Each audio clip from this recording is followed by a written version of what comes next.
Hello welcome everyone, hopefully आप सब बहुत अच्छे होंगे। आपका स्वागत है SSC one page note series में। यहाँ पे हम अर्जेंट क्विक रिवीजन फैक्ट्स करने वाले हैं जो पॉलिटी के लिए मस्ट नो है, चाहे कोई वनडे का एग्जाम्स हो, चाहे वो सीजीएल के, सीपीओ के, दिल्ली पुलिस के, एनटीपीसी के या रेलवे के कोई भी एग्जाम्स हो। वहाँ पे आपको एक्चुअली ये हेल्पफुल करने वाले कंटेंट हैं, रेगुलरली पूछे जाते हैं, जिन्हें आप बिल्कुल मिस नहीं कर सकते हैं। शेड्यूल्स एंड आर्टिकल्स की बात करते हैं तो भारत के संविधान में इस समय 12 शेड्यूल्स हैं। हमारे संविधान में पहले थे 395 आर्टिकल्स, 22 पार्ट से और 8 शेड्यूल थे। इस समय हमारे पास 447 प्लस आर्टिकल्स हैं, ठीक है, 25 पार्ट्स हैं और 12 शेड्यूल्स हो चुके हैं। ये सारे इसलिए बढ़े क्योंकि हमने इसमें अमेंडमेंट किए हैं, सुधार किए हैं और नए नए संविधान में नई नई चीज़ें जोड़ी हैं, ठीक है। नेक्स्ट की बात करते हैं तो हमारे जो संविधान में अनटचेबिलिटी की बात करते हैं, यानी कि छुआछूत को जो हटाने के आर्टिकल है, वो आर्टिकल 17 के बारे में बात की जाती है। Article right to constitutional remedies. Right to constitutional remedies का मतलब ये होता है कि अगर किसी व्यक्ति के साथ कोई उसके मौलिक अधिकारों यानी कि फंडामेंटल राइट्स का हनन हुआ तो वो व्यक्ति हाई कोर्ट या फिर सुप्रीम कोर्ट पर जाके अपनी याचिका दायर कर सकता है कि हमारे साथ ये गलत हुआ है, और उसके बेसिस पे ये हाई कोर्ट और सुप्रीम कोर्ट क्या करते हैं, रिट्स जारी करते हैं। पहले हाई कोर्ट में जाते हैं, वहाँ पे जब सॉल्व नहीं होता तो सुप्रीम कोर्ट में जाते हैं। रिट्स जारी करके क्या करता है सुप्रीम कोर्ट या फिर हाई कोर्ट, व्यक्ति के अधिकारों की रक्षा करता है, फंडामेंटल राइट्स की रक्षा करता है। इसको heart and soul of the constitution भी कहा गया था, क्योंकि ये राइट टू कॉन्स्टिट्यूशनल रेमेडीज है, यानी कि संविधान में कुछ अगर किसी व्यक्ति के साथ कोई ज्यादती होती है तो उसके लिए ये सुधार प्रस्तुत कर सकता है। नेक्स्ट हमारा रहेगा article for presidential rule. Presidential rule का मतलब ये होता है कि स्टेट इमरजेंसी, राज्य में जो इमरजेंसी लगती है उसको प्रेसिडेंट रूल कहते हैं। हमारे पास 3 इमरजेंसी है, 352, 356 और 360। 352 में क्या होती है, नेशनल इमरजेंसी लगती है। 356 में क्या होती है, स्टेट इमरजेंसी लगती है। और 360 क्या होती है, फाइनेंशियल इमरजेंसी होती है। कौन सा आर्टिकल क्या कहता है कि एम्प्लॉयमेंट ऑफ चिल्ड्रन 14 ईयर से बिलो को मतलब रोजगार नहीं करना, उनको पढ़ाई लिखाई पे ध्यान देना, तो वह है आर्टिकल 24, ठीक है। आर्टिकल 24 से गवर्न करता है कि एम्प्लॉयमेंट यानी कि इनको काम न कराया जाए उनसे, क्योंकि उनकी एज कम होती है। 14 ईयर्स तक के बच्चों को इतनी सोचने समझने की क्षमता नहीं होती है, उनका एक्सप्लॉयटेशन ना हो, इसलिए आर्टिकल 24 में इसको मेंशन किया गया है। इंपॉर्टेंट है, बहुत इंपॉर्टेंट है। कौन सा आर्टिकल फाइनेंस कमीशन की स्थापना की बात करते हैं तो आर्टिकल 280 है। फाइनेंस कमीशन में अगर कुछ भी पूछा जाएगा तो पहली बात आएगी उसकी आर्टिकल की, और यहीं से क्वेश्चन बनते हैं, मैक्सिमम चीज़ आप यहीं से सॉल्व कर सकते हैं।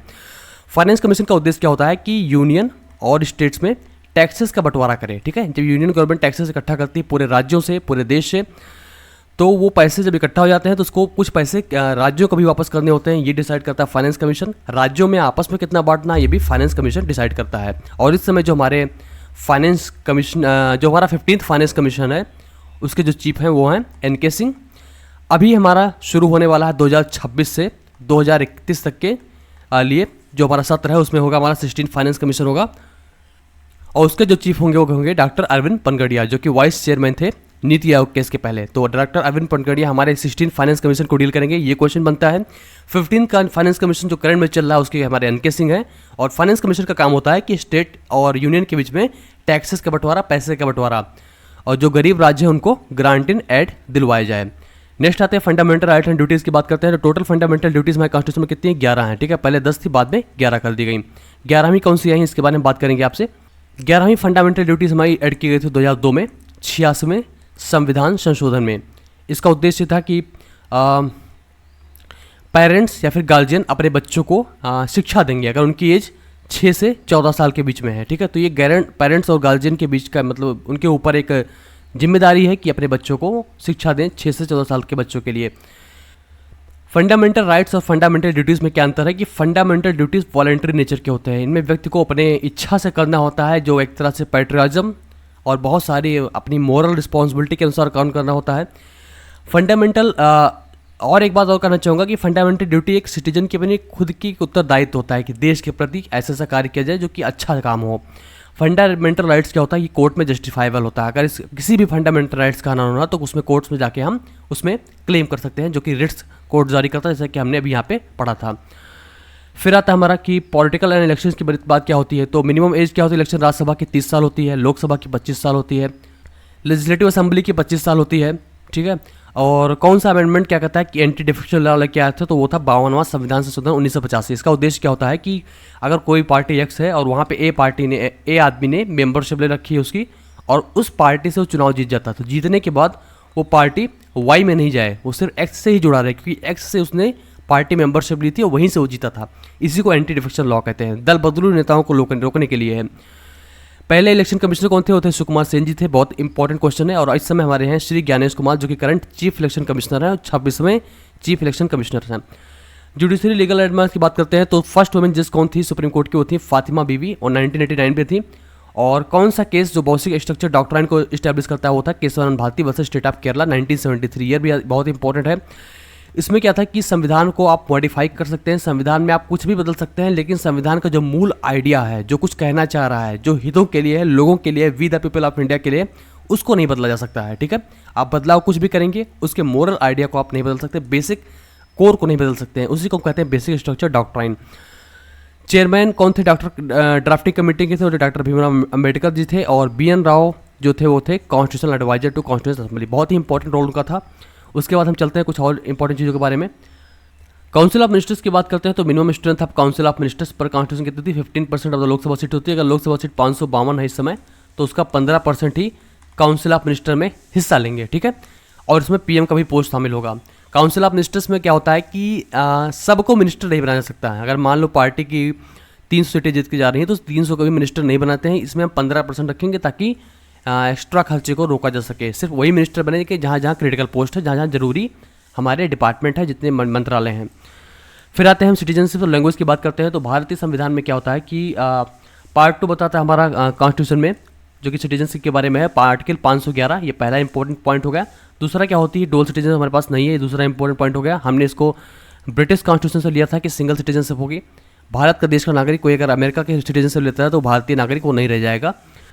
हाँ, ये आर्टिकल 9 बताता है कि आप डुअल सिटीजनशिप नहीं रख सकते हैं, ये इंपॉर्टेंट है। और दूसरी चीज़ क्या है कि OCI कार्ड होल्डर्स होते हैं वो इंडियन सिटीजन नहीं होते हैं, कि एक तो अपना रेगुलर इंडियन सिटीजन्स हो गए, ठीक है, उसके बाद आते हैं ओवरसीज सिटीजन ऑफ इंडिया, फिर होते हैं NRIs। ये जान के आप रखेंगे कि नॉन रेजिडेंट इंडियंस के पास, NRI के पास ज़्यादा ऑप्शंस होते हैं। वो यहाँ पर प्रॉपर्टी खरीद सकते हैं, जॉब भी कर सकते हैं कुछ रजिस्ट्रेशन को छोड़ करके। लेकिन जो ओवरसीज सिटीजन्स ऑफ इंडिया होते हैं उनको एग्रीकल्चर प्रॉपर्टी खरीदने का अधिकार नहीं है और वोटिंग राइट भी नहीं है, जबकि NRI को वोटिंग राइट्स है। ठीक है, हमारे संविधान के 8वें शेड्यूल में 22 लैंग्वेजेस हैं, लेकिन कुछ ऐसी लैंग्वेजेस हैं जो बार बार कंफ्यूज करते हैं एग्जामिनर्स, जैसे कि भोजपुरी हो गई, राजस्थानी हो गई, टुलू हो गई, ये सब उसमें नहीं है। मगधी, बुंदेली, ब्रजभाषा, हरियाणवी, ये सब हमारे ऑफिशियल लैंग्वेज में नहीं है। कौन से हैं, कुछ जो भी लेटेस्ट एडिशन हुए हैं वो थे हमारे बोडो, डोगरी, मैथिली और संथाली, इसको हम याद करके रखेंगे। भोजपुरी बिल्कुल भी नहीं है, हरियाणवी नहीं है, इस तरह की भाषाएं हमारे संविधान के 8वें शेड्यूल में नहीं है। इन फ्यूचर हो सकते हैं लेकिन प्रेजेंट पे नहीं है। फिर आते हैं हम रिप्रेजेंटेशन ऑफ स्टेट्स में। इसमें हमारे लोकसभा में शेड्यूल ट्राइब्स के लिए 47 सीटें रिजर्व करके रखी गई हैं, शेड्यूल कास्ट के हमारे 84 सीटें रिजर्व करके रखी गई हैं। ये हमारी डिलिमिटेशन कमीशन 2008 के बेसिस पे थी, यानी जब हमारा सेंसस हुआ था 2001 में, उसके बाद हमें पता चला था कि कौन सी पॉपुलेशन कौन से विधानसभा क्षेत्र में बढ़ी है, लोकसभा क्षेत्र में बढ़ी है, घटी है। उसके आधार पर डिलिमिटेशन कमीशन ने डिसाइड किया गया था कि कितना SC और ST का रिप्रेजेंटेशन रखना है। हमारा डिलिमिटेशन कमीशन फिर से आ रहा है, जो कि आएगा अभी 2026 के सेंसस के बाद में, जो हमारा पॉपुलेशन का असेसमेंट होगा। उसके बाद लोकसभा और स्टेट लेजिस्लेटिव असेंबली की जो सीटें हैं उसके आधार पे डिवाइड की जाएंगी कि उनका क्षेत्र कहाँ पे है। जहाँ जनसंख्या ज़्यादा होगी उस राज्य से ज़्यादा सीटें बन के आएंगी MPs की, और MLA भी वहाँ पे ज़्यादा होंगे, क्योंकि पॉपुलेशन के बेसिस पे हम उसके जो कॉन्स्टिट्यूंसी है उसको डिवाइड करके रखते हैं।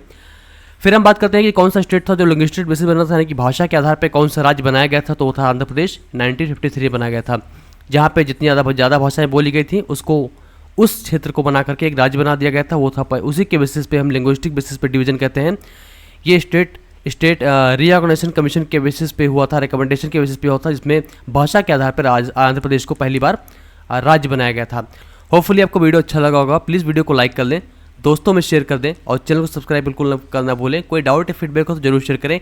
नेक्स्ट पॉलिटी टॉपिक आप कौन सा चाहते हैं माइंड मैप, उसको आप शेयर कर सकते हैं, मैं आपके लिए उसको लाऊंगा डिटेल में, हम लोग समझेंगे इसको। Thank you so much for watching.